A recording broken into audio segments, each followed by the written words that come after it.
Mesdames et messieurs, quelques mots d'accueil pour vous dire que je suis ravi que vous ayez choisi l'enceinte du CESE pour tenir cette journée de réflexion sur la psychiatrie sous l'égide de la Fondation Fondamentale, en partenariat avec l'Institut Montaigne et la Fédération de la Mutualité française.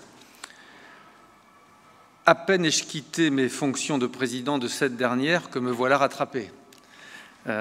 Mais c'est tant mieux, car ce sont des questions qui, d'une part, ont toujours mobilisé la mutualité, tout particulièrement ma mutuelle d'origine, la MGEN, et des questions qui, d'autre part, sont portées par des organisations représentées dans l'actuel CESE. Notre Assemblée compte effectivement des représentants de France Asso Santé, de la mutualité, du collectif handicap, de la Compagnie des aidants, entre autres associations concernées par la santé mentale, le handicap psychique ou mental.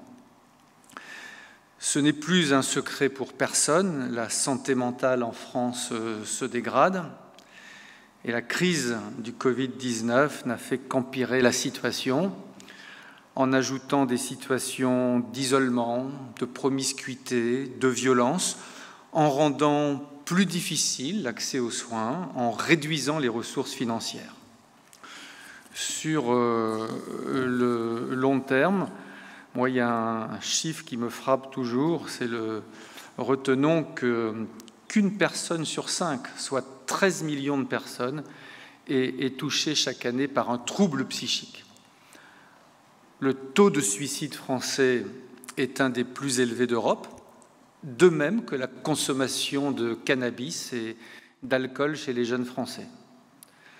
La santé mentale n'est donc pas l'affaire de ceux, je mets des guillemets, qu'on appelle des fous, mais c'est bien un risque majeur pour soi-même et pour nos entourages. C'est pourquoi plus qu'ailleurs, la prévention est essentielle. Et je tiens à rappeler au passage que le CESE a été une institution pionnière dans la sensibilisation à la prévention du suicide, dans un avis de 1993 qui a contribué à faire de cette question, plus qu'une problématique personnelle, un véritable problème de santé publique.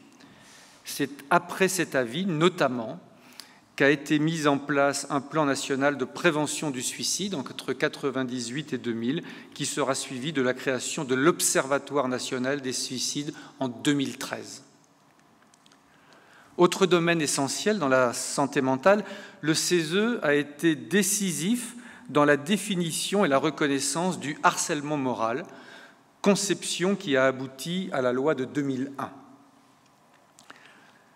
Vous en parlerez abondamment aujourd'hui.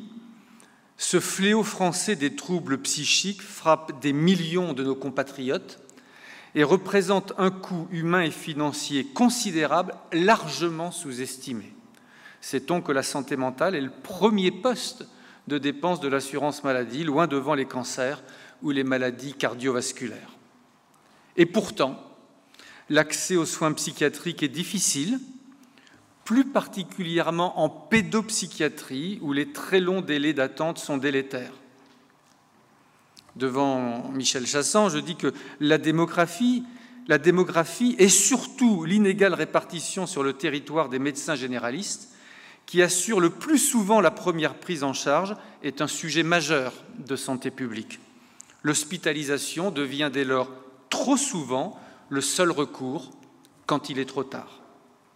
De trop grandes inégalités d'accès et une stigmatisation persistante sont à déplorer dans nos sociétés qui, en survalorisant la performance, ont tendance à masquer ou euphémiser aussi bien la mort que les troubles psychiques qui font pourtant partie de notre humanité. Une prise de conscience de tous les acteurs, à commencer par les décideurs publics, est nécessaire. Il s'agit aussi bien de revoir les méthodes que de revaloriser les métiers et d'accorder plus de moyens. Je suis convaincu que cette journée, qui rassemble les plus éminents connaisseurs de la question et qui sera conclue par la secrétaire d'État chargée des personnes handicapées, nous fera progresser sur ce chemin. Je vous remercie par avance des travaux que vous allez mener et je vous remercie de votre présence dans cet hémicycle. Merci.